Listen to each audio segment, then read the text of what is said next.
The next one is the HDR, which is also referred to as high dynamic range.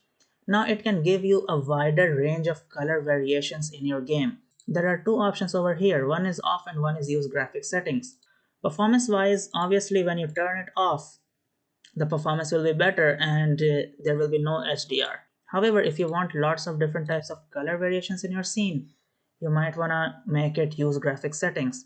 So where is this graphic settings? So if you go to edit, project settings, graphics, you will see that the use HDR option is over here. Now there are two different types of HDR options.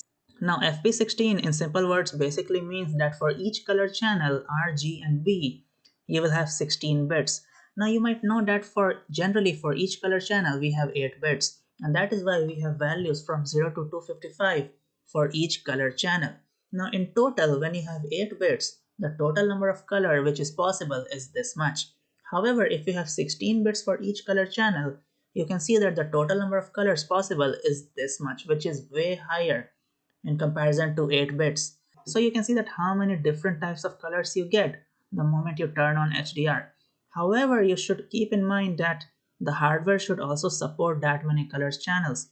If the hardware does not support that much, then doesn't matter whether you turn on HDR or not, there will be no changes in your gameplay and you will not see any changes visually. The next option R11, G11, B10 is similar. Now for red color channel it uses 11 bits, for green it uses 11 bits, and for blue it uses 10 bits. Obviously the total color range is less in comparison to F16, but more in comparison to the 8 bits which you get when you turn off HDR.